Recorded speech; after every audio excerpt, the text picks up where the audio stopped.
BP tax நேர்களுக்கு வணக்கம். Sun டிவில டெலிகாஸ்ட் ஆகி சூப்பர் ஹிட்டா ஓடிட்டு இருக்க சீரியல் தான் மூன்று முடிச்சு. அந்த மூன்று முடிச்சு சீரியல்ல சூர்யா ரோல்ல செம்மையா நடிச்சிட்டு இருக்கிறவர் தான் நம்ம நியாஸ் கான். இந்த வீடியோல நியாஸ் கான் அவங்களுடைய மனைவி, குழந்தை, அவங்களுடைய குடும்பத்தை பத்தி நிறைய சுவாரஸ்யமான விஷயங்களை பார்க்க போறோம்.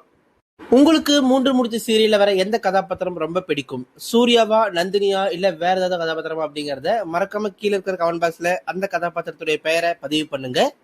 சரி, வாங்க வீடியோக்குள்ள போகலாம். சூர்யா அவங்களுடைய மனைவி பெயர் பார்த்தீங்கன்னா ஸ்ருதி. இவங்க ஒரு ஆக்டர், ஒரு டான்சர், ஒரு சிங்கர் அப்படின்னு சொல்லலாம். இவங்க பார்த்தீங்கன்னா ஒரு பரதநாட்டிய கலைஞர். முக்கியமா இவங்க சூப்பரா பாடவும் செய்வாங்க. 8 வருஷமா ஃப்ரெண்டா இருந்து 2019 பாத்தீங்கன்னா ஸ்ருதியும் நியாஸ் அவங்களும் பாத்தீங்கன்னா கல்யாணம் பண்ணிக்கிட்டாங்க. இவங்களுக்கு ஒரு அழகான பெண் குழந்தையும் இருக்காங்க. சமீபத்தில் நடந்த அந்த சன் குடும்பம் விருதுகள்ல பாத்தீங்கன்னா நம்ம நியாஸ் கான், அதாவது சூர்யாவுக்கு சிறந்த நடிகருக்கான அவார்டு கிடைச்சது. ஸோ அந்த அவார்டு ஃபங்க்ஷன்ல பாத்தீங்கன்னா இவங்களுடைய மனைவி ஸ்ருதி தான் பாத்தீங்கன்னா அவருக்காக ஏவியும் பேசியிருப்பாங்க. அவங்க வந்து ஸ்டேஜ்ல அவருக்காக பாட்டும் பாடியிருப்பாங்க.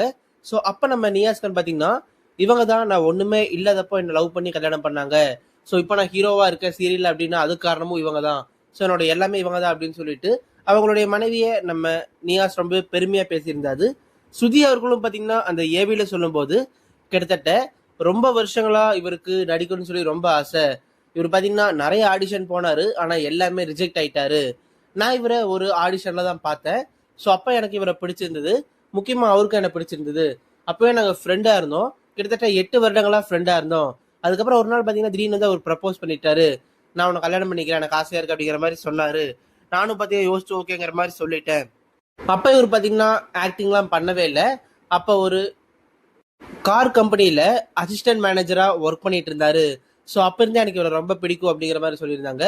முக்கியமா நியாஸ் கான் ரொம்பவே கேரிங்கான ஒரு ஹஸ்பண்டா இருக்காரு. முக்கியமா என்னுடைய மகளுக்கு ஒரு நல்ல அப்பாவா இருக்காரு அப்படிங்கிற மாதிரியும் சொல்லியிருந்தாங்க. நம்ம நியாஸ் கான் அவர்கள் பாத்தீங்கன்னா பொண்ணுக்கு தங்க மனசு, பூவே பூச்சூடவா, புது புது அர்த்தங்கள் அப்படின்னு சொல்லி நிறைய சீரியல் நடிச்சிருக்காங்க.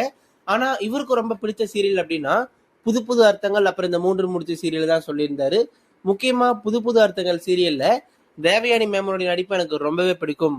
நான் அந்த சீரியல்ல அவங்களுக்கு மகனா நடிச்சிருந்தேன். நான் உண்மையாலுமே பாத்தீங்கன்னா அவங்களை என்னுடைய அம்மாவா தான் பாக்குறேன். அவங்க அந்த அளவுக்கு ரொம்ப ரொம்ப சூப்பரான சீரியல் நடிச்சிருப்பாங்க. அது மட்டும் இல்லாம என் மேல ரொம்பவே பாசமா கேரிங்கா இருப்பாங்க. எனக்காக ஷூட்டிங் ஸ்பாட்டா நிறைய சமைச்சு கொண்டு வந்து தருவாங்க. தேவயானி மேம் அவர்களுக்கும் என்ன ரொம்ப பிடிக்கும் அப்படிங்கிற மாதிரி சொல்லியிருந்தாங்க. எங்களிடத்துக்குள்ள ஒரு நல்ல பாண்ட் இருக்கு அப்படிங்கிற மாதிரியும் சொல்லியிருந்தாங்க. இப்ப இந்த மூன்று முடிச்சு சீரியல் நடிச்சதுக்கு அப்புறமா நிறைய பேர் சொல்ற விஷயம் என்ன அப்படின்னா, உங்களுடைய பேரும் நந்தினியுடைய பேரும் சூப்பரா இருக்கு அப்படிங்கிற மாதிரி நிறைய பேர் சொல்லிட்டு இருக்காங்க. அதை நான் ரொம்பவே சந்தோஷமா ஃபீல் பண்றேன். அது மட்டும் இல்லாம எனக்கு பாத்தீங்கன்னா இந்த ஃபீல்டுல இன்னும் நிறைய சாதிக்கணும் அப்படின்னு சொல்லி ஆசை இருக்கு. முக்கியமா நானே டியூவல் ரோல் பண்ணணும், நானே டபுள் ரோல் பண்ணணும், நானே ஹீரோவாகவும் நடிக்கணும், நானே வில்லனாகவும் நடிக்கணும். எனக்கு வந்து ஹேண்டிகேப்டா நடிக்கணும் அப்படின்னு சொல்லி ரொம்ப ஆசை. கண் தெரியாத மாதிரி, காது கேட்காத மாதிரி, இந்த மாதிரி ரொம்பவே சேலஞ்சிங்கான ரோல் நடிக்கணும்னு ரொம்ப ஆசை. முக்கியமா இந்த மூன்று முடிச்ச சீரியல்ல பாத்தீங்கன்னா எனக்கு குடிகாரன் ரோல் கொடுத்திருந்தாங்க. நான் எப்பவுமே போதையிலேயே இருக்கணும், குடிச்சிட்டே இருக்கணும் அப்படிங்கிற மாதிரி ரோல் கொடுத்திருந்தாங்க. அது எனக்கு சவாலா இருந்துச்சு. ஆனா அது பாத்தீங்கன்னா நிறைய பேருக்கு பிடிச்சிருந்து நீங்க சூப்பர் நடிக்கிறீங்கன்னு சொல்லி சொல்லியிருந்தாங்க. அதுக்காக நான் நிறைய பிராக்டிஸ் பண்ணேன் அப்படிங்கிற மாதிரியும் சொல்லியிருக்காங்க. முக்கியமா நீங்க உண்மையிலுமே குடிகாரனா அப்படின்னு சொல்லி நிறைய பேர் கேட்கறாங்க. கண்டிப்பா இல்ல, ரியல் லைஃப்ல எனக்கு அந்த மாதிரி பழக்கமெல்லாம் எதுவுமே இல்லை அப்படிங்கிற மாதிரி நியாஸ் அவர்கள் சொல்லியிருந்தாரு. உங்களுக்கு இப்ப ஃபேன்ஸ் தர ஆதரவு எந்த அளவுக்கு இருக்கு அப்படின்னு சொல்லி இன்டர்வியூல கேட்டதுக்கு அவர் இன்டர்வியூல என்ன பதில் சொல்லியிருந்தாரு அப்படின்னா, என்னுடைய ஃபேன்ஸ் பாத்தீங்கன்னா எனக்காக நிறைய விஷயங்கள் பண்றாங்க. முக்கியமா நிறைய ஃபேன்ஸ் பாத்தீங்கன்னா சோசியல் மீடியா பேஜ் ஓபன் பண்ணி என்னுடைய பேர்ல Niyas fans club, Surya Nandini fans club அப்படின்னு சொல்லிட்டு நிறைய பேஜ்ல ஓபன் பண்ணி அதுல எங்களுடைய போட்டோஸ், வீடியோஸ் எல்லாம் எடிட் பண்ணி போடுறாங்க. அவங்க ரொம்பவே நேரம் எடுத்து அதுக்காக சிரமப்பட்டு அவங்க அந்த வீடியோல எடுத்து போடுறாங்க. அதெல்லாம் பார்க்கும்போது எனக்கு ரொம்ப சந்தோஷமா இருக்கும். ஒரு காலத்துல எப்படியாவது எனக்கு ஒரு ஷூட்டிங் ஸ்பாட்ல ஒரு சீன் நடிச்சா போன்னு சொல்லி ஆசைப்பட்டேன். ஆனா இப்போ சீரியல் ஹீரோவா இருக்கிற நிறைய பேர் அதை கொண்டாடுறாங்க, வரவேற்கிறாங்கன்னு தெரிஞ்ச உடனே என்னால அந்த சந்தோஷத்தை வாயில சொல்லவே முடியல. வார்த்தைகளே இல்லை அப்படிங்கிற மாதிரி சொல்லியிருந்தாரு. நிறைய பேர் எனக்கு பண்ற கமெண்ட்ஸ் என்ன அப்படின்னா, இந்த சீரியல்ல சூர்யா நந்தினி பேர் ரொம்பவே சூப்பரா இருக்கு, உங்களுடைய லவ் சீன்ஸ் எல்லாம் ரொம்ப நல்லா இருக்கு, ரொமான்ஸ் எல்லாம் ரொம்ப சூப்பரா இருக்குன்னு சொல்லி சொல்றாங்க. ஆனா நிஜத்துல என்ன நடக்கும் அப்படின்னா, நானும் நந்தினி நல்ல ஃப்ரெண்ட்ஸ் தான். எப்பவுமே டாம் அண்ட் ஜெர்ரி ரெண்டு பேரும் சண்டை போட்டுருப்பேன் ஷூட்டிங் ஸ்பாட்ல. நாங்க சண்டை போட்டாலே நிறைய பேர் பயந்துக்குவாங்க. ஐயோ எப்படி அந்த சீன் எடுக்குன்னு சொல்லி நிறைய பேர் பயந்துக்குவாங்க. முக்கியமா அங்க நடக்கிற நிறைய டான்ஸ் கொரியோகிராஃபி எல்லாம் பாத்தீங்கன்னா நந்தினி தான் எனக்கு கொரியோகிராஃபும் பண்ணுவாங்க. நந்தினி ஒரு சூப்பரான டான்சர் அப்படிங்கிற மாதிரி சொல்லியிருந்தாங்க. ஒரு தடவை மயிலாஞ்சி சாங் பாத்தீங்கன்னா நந்தினி எனக்கு கொரியோகிராஃப் பண்ணணும். நானும் அவங்களும் ஒரு ரொமான்ஸ் சீன், லவ் சீன் நடிக்கிற மாதிரி இருக்கு. ஆனா சீன் நடிக்கிறதுக்கு முன்னாடி எனக்கும் அவங்களுக்கும் பயங்கரமான சண்டை, பெரிய சண்டை. ஸோ அந்த சூழ்நிலையில் நந்தினி எனக்கு சிரிச்சுட்டே சொல்லி கொடுக்கணும். அதை நினைச்சு பாருங்க எப்படி இருக்கும் அந்த சூழ்நிலைன்னு சொல்லிட்டு. ஆனா அதை நந்தினி பண்ணாங்க. எங்களுக்கு அப்புறம் எடுத்துக்கும் சிரிப்பு வந்துருச்சு. அப்புறம் நாங்க மறுபடியும் பழைய மாதிரி ஃப்ரெண்ட் ஆயிட்டோம். இந்த மாதிரி ஷூட்டிங் ஸ்பாட்ல அடிக்கடி சண்டை வரும். நானும் அவங்களும் டாம் அண்ட் ஜெர்ரி மாதிரி சண்டை போட்டு இருப்போம். சும்மா சும்மா வம்பெழுத்துட்டே இருப்போம் அவங்கள அப்படிங்கிற மாதிரி நம்ம சூர்யா சொல்லியிருந்தாரு. நந்தினி அவர்கள் என்னுடைய மனைவியான ஸ்ருதி கூடயும் என்னுடைய மகள் கூடயும் ரொம்ப க்ளோஸா இருப்பாங்க.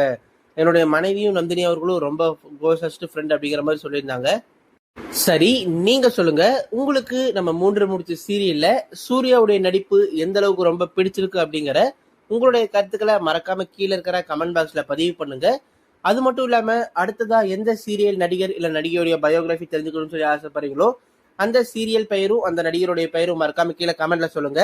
நீங்க கேட்ட அந்த பயோகிராஃபியை அடுத்ததா நம்ம வீடியோவை அப்லோட் பண்ணுவோம். இது மாதிரியான சீரியல், சினிமா, செலிபிரிட்டிகள் பத்தின அப்டேட்ஸ் எல்லாம் உங்களுக்கு டெய்லி வேணும் அப்படின்னா இப்பவே நம்மளுடைய பிபி டாக் சேனலை சப்ஸ்கிரைப் பண்ணி பக்கத்துல இருக்கிற பெல் ஐக்கானை கிளிக் பண்ணி ஆல் அப்படிங்கிறத செலக்ட் பண்ணிக்கோங்க. அப்பதான் நாங்க போற டெய்லி வீடியோ உங்களை வந்து சேரும். தேங்க்யூ.